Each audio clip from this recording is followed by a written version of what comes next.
नमस्कार आप सभी मित्रों को बहुत बहुत स्वागत है आपका चैनल संकल्प एकेडमी पर।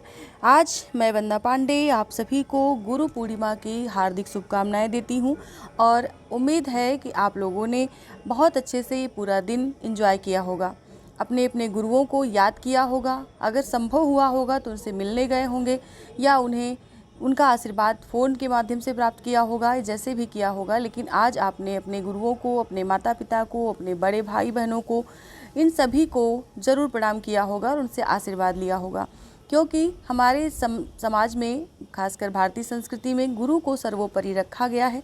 जैसा कि कहा भी गया है कि गुरु गोविंद दोऊ खड़े, काके लागों पाए, बलिहारी गुरु आपड़े, गोविंद दियो बताए। यानी कि गोविंद से भी ऊपर जो है गुरु को रखा गया है। और ऐसी परंपरा वाले इस देश में हम सभी इस संस्कृति के को जीने वाले हैं और हम उसी समाज में जो जहाँ रहते हैं उसी से संबंधित चीज़ों को सीखते हैं। और आज का दिन हर व्यक्ति के लिए बहुत विशेष है, क्योंकि कभी न कभी वो अपने जीवन में शिष्य रहा है। भले आज हम और आप अध्यापक हैं या भावी अध्यापक हैं आप, तो आप भी शिष्य ही हैं। और साथ में गुरु की परंपरा जो चली आ रही है, गुरु शिष्य की, इसमें सबसे पहली जो गुरु हमारी वो माता मानी जाती है। माँ को गुरु माना गया है, प्रथम गुरु। तो आप सभी लोग आज के दिन अगर अभी तक नहीं प्रणाम किया है तो ज़रूर प्रणाम करें। साथ ही हम शुरू करते हैं आज की हमारे इस वीडियो सेशन को, जो कि हम शुरू करने वाले हैं छायावादोत्तर युग से। इसके पहले हमने छायावाद के सभी प्रश्नों को हल किया है। आज हम छायावादोत्तर युग के प्रश्नों को लेकर के उपस्थित हुए हैं। और इसके पहले हमने जो टीजीटी, पीजीटी, एलटी ग्रेड की जो भी प्रैक्टिस पेपर करवाए हैं, जो भी पाठ्यक्रम को करवाया है, वो सभी वीडियो के लिंक आपको डिस्क्रिप्शन में मिल जाएंगे। जो लोग चैनल पर नए हैं उन्हें ज़रूर कहूँगी कि सब्सक्राइब करें, वीडियो अच्छी लगे तो लाइक करें। एक चीज़ और, वीडियो शुरू करने से पहले मैं कहूँगी कि आप लोगों ने जो मेरी इसके पहले की वीडियो है, जो मैंने अपने संघर्ष के ऊपर बनाई थी, यानी कि मेरे जीवन में जो भी संघर्ष आया, जैसे भी मैंने सफलता पाई, उस पर मैंने जो वीडियो बनाई थी, उसके जो व्यूज़ आप लोगों ने दिए हैं, उन सभी के लिए मैं आप सभी को दिल से धन्यवाद देती हूँ। और इतना ज़रूर कहूँगी कि ये इतनी मोटिवेटिव अगर आपको ज़रा भी लगी है, ज़रा भी आपको इससे कहीं प्रेरणा मिलती है, तो इस वीडियो को ज़रूर शेयर करें। बाकी भले ना शेयर करें, लेकिन इस वीडियो को ज़रूर शेयर करें। चलिए हम शुरू करते हैं आज के हमारे पहले प्रश्न को। इस जो छायावादोत्तर युग में जो हम अभी आज जो यहाँ लेने वाले हैं, वो आप देख सकते हैं, इसमें राष्ट्रीय सांस्कृतिक काव्यधारा एवं प्रणय मूलक वैयक्तिक काव्यधारा के प्रश्न भी समाहित हैं। यानी ये सब समानांतर चलने वाली काव्यधाराएं हैं जो आपके सामने स्क्रीन पर हैं। तो आज का हमारा जो पहला प्रश्न है वो है, छायावाद के समानांतर चलने वाली काव्यधारा का नाम क्या है। तो ये जो प्रश्न है, इसके सारे विकल्प आपको नीचे दिखेंगे। तो इसके जो विकल्प हैं उन्हें हम लेंगे पहले। आ कविता, मानसल कविता, राष्ट्रीय सांस्कृतिक धारा, प्रयोगवाद। इनमें से जो सही है वो कौन सा है। तो छायावाद के जो समानांतर चलने वाली काव्यधारा थी वो थी सी ऑप्शन, राष्ट्रीय सांस्कृतिक काव्यधारा।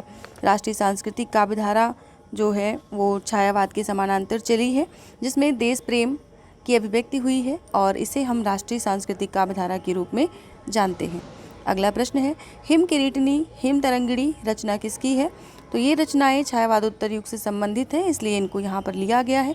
हरिवंश राय बच्चन, सुभद्रा कुमारी चौहान, माखनलाल चतुर्वेदी, बालकृष्ण शर्मा नवीन। इनमें से कौन सा ऑप्शन सही है। अगर आप लाइव सेशन में हैं तो अपने आंसर ज़रूर टाइप करें, और नहीं है तो बाद में भी आप इसको देख सकते हैं, टाइप कर सकते हैं। इसका जो सही उत्तर है वो है सी ऑप्शन, माखनलाल चतुर्वेदी। अगला प्रश्न है, एक भारतीय आत्मा उपनाम किस कवि का है। एक भारतीय आत्मा उपनाम किस कवि का है। तो इसका जो सही उत्तर है, सभी को पता है लगभग, तो फिलहाल हम लेते हैं, तो ये है सी ऑप्शन, माखनलाल चतुर्वेदी। अगला प्रश्न है, पुष्प की अभिलाषा किसकी कविता है। सुभद्रा कुमारी चौहान, बी बालकृष्ण शर्मा, सी माखनलाल चतुर्वेदी, डी मैथिली शरण गुप्त। इनमें से सही उत्तर कौन सा है। तो सी ऑप्शन सही है, माखनलाल चतुर्वेदी। अगला प्रश्न है, प्रभा, प्रताप, कर्मवीर, प्रभा, प्रताप, कर्मवीर पत्रिकाएं, पत्रों का संपादन किसने किया।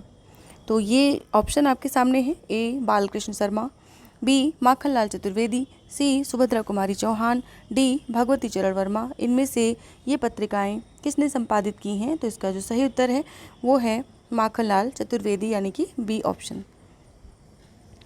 अगले प्रश्न पर चलते हैं। अगला प्रश्न है, हो जाने दो गर्क नशे में, मत पड़ने दो फर्क नशे में। पंक्ति किसकी है? हो जाने दो गर्क नशे में, मत पड़ने दो फर्क नशे में।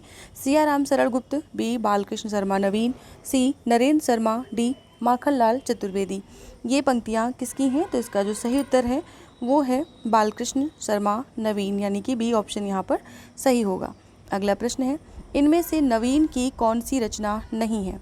नवीन यानी कि बालकृष्ण शर्मा नवीन। ए क्वासी, बी अपलक, सी रश्मिरेखा, डी कैदी और कोकिला।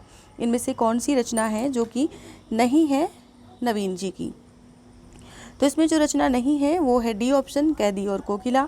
कैदी और कोकिला माखनलाल चतुर्वेदी की रचना है, ये बालकृष्ण शर्मा नवीन की नहीं है। अन्य सभी रचनाएं क्वासी, रश्मिरेखा, अपलक, ये सभी बालकृष्ण शर्मा नवीन की रचनाएं हैं। अगला प्रश्न है, उर्मिला का प्रकाशन वर्ष क्या है? उर्मिला रचना जो है इसका प्रकाशन वर्ष क्या है? तो इसका प्रकाशन वर्ष लेंगे 1940 ईस्वी, बी 1965, सी 1975, डी 1960।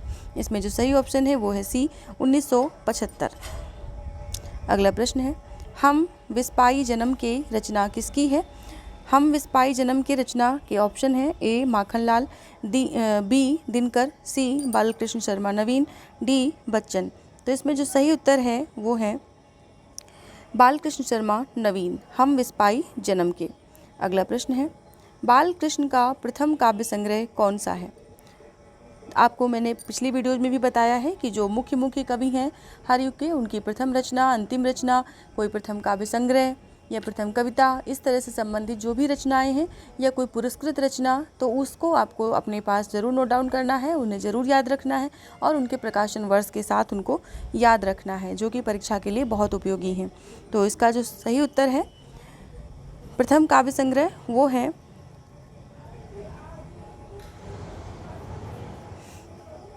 सी ऑप्शन, कुमकुम। कुमकुम जो है वो इनका प्रथम काव्य संग्रह है। अगला प्रश्न है, कभी कुछ ऐसी तान सुनाओ जिससे उथल पुथल मच जाए। पंक्ति किसकी है? ए सुभद्रा कुमारी चौहान, बी माखनलाल चतुर्वेदी, सी बालकृष्ण शर्मा नवीन, डी रामधारी सिंह दिनकर। तो इसमें जो सही उत्तर है वो है बालकृष्ण शर्मा नवीन, यानी कि सी ऑप्शन यहाँ पर सही होगा। अगला प्रश्न है, उर्मिला किसका प्रबंध काव्य है? तो अभी ऊपर हमने उर्मिला के प्रकाशन वर्ष की बात की थी जो कि 1975 में प्रकाशित हुआ है। अब हम यहाँ पर पूछ रहे हैं कि ये किसका प्रबंध काव्य है, यानी कि यहाँ पर 3 प्रश्न आपके तैयार होते हैं। एक तो इसका प्रकाशन वर्ष, दूसरा इस काव्य का प्रकार क्या है जो कि प्रबंध काव्य है, तीसरा इसके रचयिता कौन है। तो इसका सही उत्तर है नरेंद्र शर्मा, बी मैथिली शरण गुप्त, सी बालकृष्ण शर्मा नवीन, डी इनमें से कोई नहीं। तो इसका जो सही उत्तर है वो है सी बालकृष्ण शर्मा नवीन। अगला प्रश्न है, राष्ट्रीय सांस्कृतिक काव्यधारा की सुप्रसिद्ध कवित्री सुभद्रा कुमारी चौहान की रचना इनमें से कौन सी नहीं है? इनमें से कौन सी नहीं है? ए त्रिधारा, बी मुकुल, सी झांसी की रानी, डी प्रेम संगीत।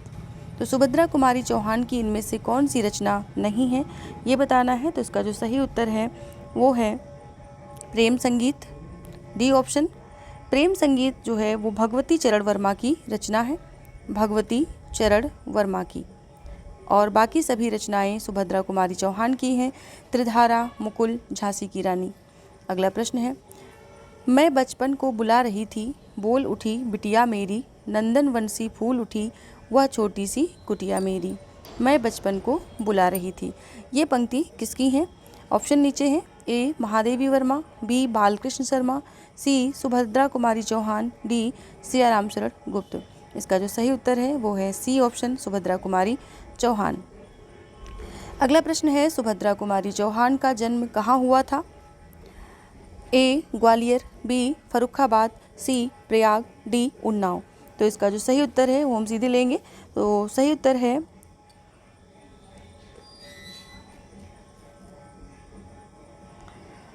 सी प्रयाग। अगला प्रश्न इसी से संबंधित है कि इनका जन्म कब हुआ था। सुभद्रा कुमारी चौहान का जन्म वर्ष क्या है? ए 1900, बी 1904, सी 1905, डी 1907। तो इनका जो जन्म वर्ष है वो है 1905, सी ऑप्शन यहाँ पर सही होगा।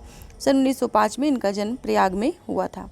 अगला प्रश्न है, एक फूल की चाह कविता किस कवि द्वारा रचित है? ए. दिनकर, बी. सियाराम शरण गुप्त, सी. सुभद्रा कुमारी चौहान, डी. माखनलाल चतुर्वेदी। तो इनका इस प्रश्न का जो सही उत्तर है वो है बी. सियाराम शरण गुप्त।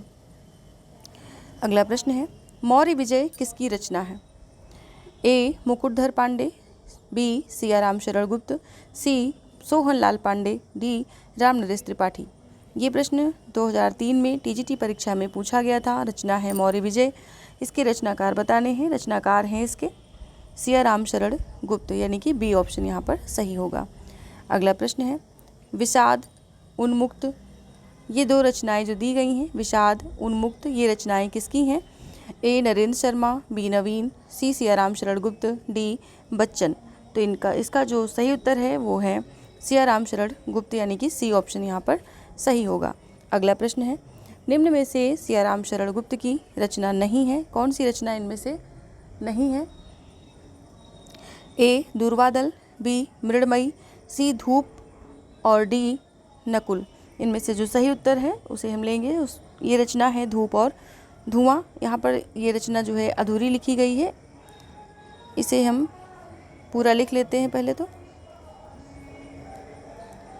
धूप और धुआं, तो ये रचना जो है ये रामधारी सिंह दिनकर की है, सी ऑप्शन। बाकी सभी रचनाएं सियाराम शरण गुप्त की हैं। अगला प्रश्न है, सियाराम शरण गुप्त का जन्म स्थान कहाँ है?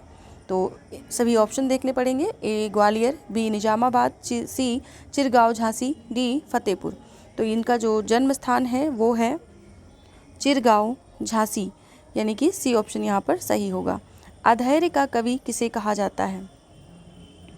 अधैर्य का कवि किसे कहा जाता है? तो इसका जो सही उत्तर है लेंगे भगवती चरण वर्मा, सियाराम शरण गुप्त, सोहनलाल द्विवेदी और दिनकर। इनमें से किसको कहा जाता है? तो ये कहा जाता है डी ऑप्शन दिनकर को। अगले प्रश्न पर चलते हैं। अगला प्रश्न है,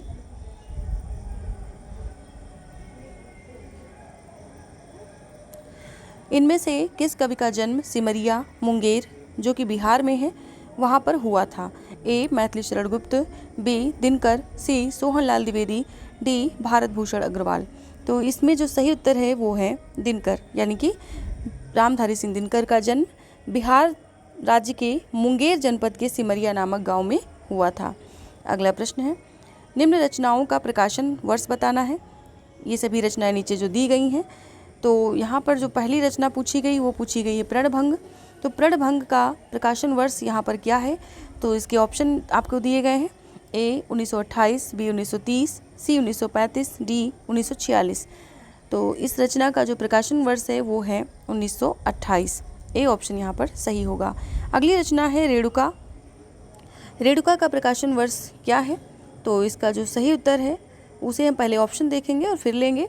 तो इस पहले ऑप्शन में है 1930, दूसरे में 1932, सी 1938, डी 1935। तो इसका जो सही उत्तर है वो है डी ऑप्शन, यानी कि 1935। अगला प्रश्न है, हुंकार। हुंकार रचना का प्रकाशन वर्ष बताना है।